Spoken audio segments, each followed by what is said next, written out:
wabarakatuh. Kembali lagi dengan saya, Kajian Anggreni, selaku Arismart yang mengajar pada bidang sosiologi SMA. Kali ini, kajian akan membantu adik-adik kalian untuk lebih memahami tentang ilmu sosiologi. Kita akan membahas prediksi UASBN kelas 12. Pertama, kakak akan menjelaskan apa itu ciri-ciri ilmu sosiologi. Ilmu sosiologi terbagi menjadi 4. Pertama yaitu empiris. Empiris berarti ilmu sosiologi itu merupakan nyata, artinya dalam kehidupan sehari-hari pasti dapat ditemui. Yang kedua berarti teoritis. Teoritis berarti menyusun abstraksi hasil observasi hingga berbentuk teori-teori penemuan baru yang disusun secara bertahap. Yang ketiga adalah kumulatif. Kumulatif merupakan ilmu sosiologi harus berdasarkan teori-teori yang telah ada. Artinya tidak boleh sembarangan untuk mengambil kesimpulan. Yang keempat adalah non-etis. Non-etis berarti tidak mempedulikan baik buruknya fakta. Berarti dalam hal ini sesuai dengan hasil observasi yang dilakukan oleh para peneliti maupun ahli sosiologi. Satu adalah soal tentang ciri-ciri ilmu sosiologi. Perhatikan. Pertama, perhatikan beberapa variabel sosial berikut ini. 1. Mengungkapkan faktor sosial apa adanya tanpa terkecuali. Ya, ini merupakan ciri sosiologi, yaitu empiris. Yang kedua adalah tidak mengungkapkan baik atau buruk benarnya atau salah terhadap pelaku penyimpangan. Ya, ini merupakan ciri-ciri sosiologi yang berarti non-etis. Yang ketiga adalah data dalam penelitian hanya bisa menggunakan pengamatan langsung. Ini bukan merupakan ciri-ciri sosiologi.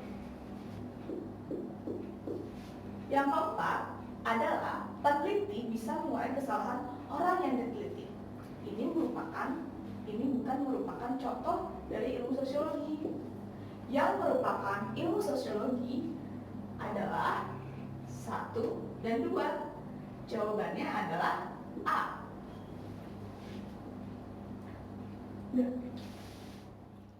Pada materi kedua ini, kakak akan menjelaskan tentang perencanaan sosial.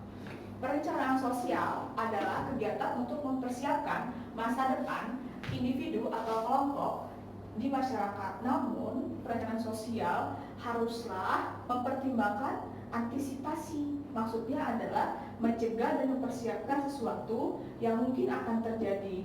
Namun bukan membatasi. Hal ini dilakukan agar tidak adanya penyakit sosial dalam kehidupan masyarakat. Contoh soal nomor 2. Sosiologi sering digunakan sebagai proses perencanaan sosial. Pernyataan berikut ini yang tidak menunjukkan kegunaan perencanaan sosial, yang tidak menunjukkan kegiatan kegunaan perencanaan sosial dalam ilmu sosiologi. Pertama, mengarahkan masyarakat untuk melaksanakan aktivitasnya berdasarkan sistem nilai dan norma. Ya, ini merupakan contoh sosial yang sering digunakan. Prosesnya sangat berguna. Yang B, mengembangkan dan melestarikan sistem kearifan lokal. Yang B juga merupakan salah satu bentuk proses perencanaan sosial. Yang C, mengorganisasikan wewenang dan kekuasaan. Nah, kekuasaan jenis apa? Kalau perencanaan sosial untuk membuat sesuatu dalam penyakit sosial itu menurun, maka wewenang dan kekuasaan dapat membuat hukuman atau sanksi kepada para pelaku penyimpangan sosial agar sesuai perencanaan sosial. Nah, ini betul jika dapat fungsi yang sama. Yang D, membatasi kemungkinan munculnya bentuk kajian gejala sosial dalam masyarakat. Nah, kata membatasi tidak boleh. Harusnya adalah hanya mencegah dan mempersiapkan. Jawaban nomor 2 adalah yang D.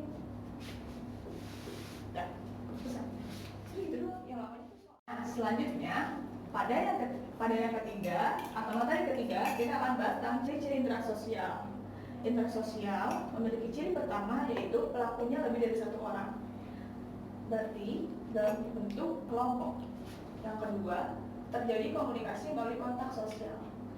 Ada yang menjadi komunikator, komunikan untuk menyampaikan informasi. Yang ketiga adalah bersifat timbal balik, positif dan berkesinambungan. Nah, ada feedback yang didapat setelah melakukan interaksi sosial. Misalnya, entah itu berdampak positif pada si pelaku maupun negatif yang dapat merubah pelaku menjadi lebih ke arah penyakit sosial. Yang keempat, memiliki maksud dan tujuan tertentu. Nah, untuk ada interaksi pasti memiliki tujuan dalam menghadapi intersosial dalam kehidupan sehari-hari.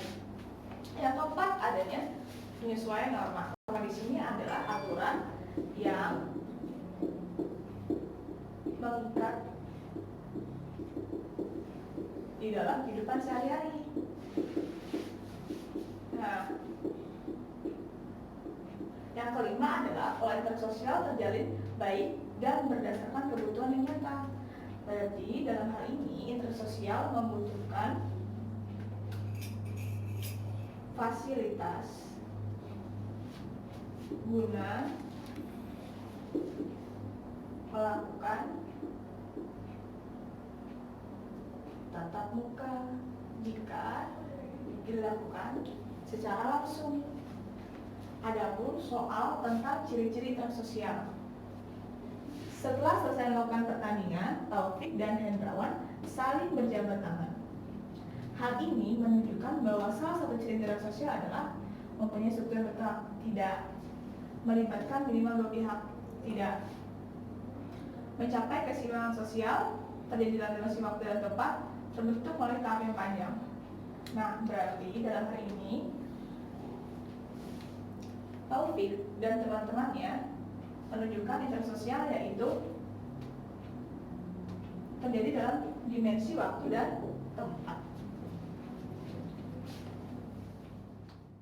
Kita bahas tentang ciri-ciri interaksi.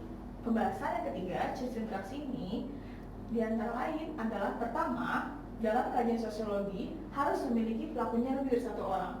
Berarti interaksi sosial harus dilakukan berdasarkan kelompok-kelompok sosial. Yang kedua adalah terjadi komunikasi melalui kontak sosial. Kontak sosial berarti ada yang sebagai komunikator maupun menjadi komunikan untuk menghasilkan pesan yang ingin disampaikan. Yang ketiga adalah bersifat timbal balik. Nah, untuk interaksi ini dampaknya yang diterima oleh pelaku bisa bersifat positif maupun negatif. Positif apabila melakukan kegiatan yang tidak berbau penyakit sosial. Namun terkadang interaksi sosial juga dapat membuat penyakit sosial dapat timbul melalui hal-hal yang negatif dilakukan oleh interaksi sosial. Yang keempat, adanya penyesuaian norma. Hal ini diakibatkan norma merupakan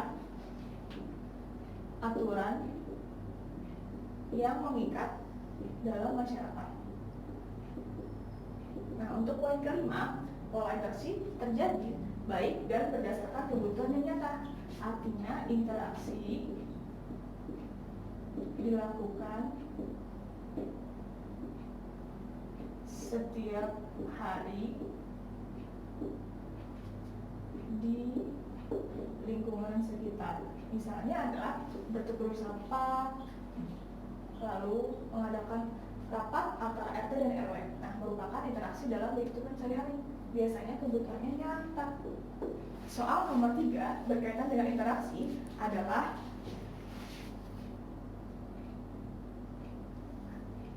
untuk jawabannya, setelah selesai melakukan pertandingan, Taufik dan Hendrawan saling berjabat tangan. Hal ini menunjukkan bahwa salah satu ciri interaksi sosial adalah B. Melibatkan minimal dua pihak, yaitu ada yang menang dan ada yang kalah, grupnya Taufik maupun grupnya lawan.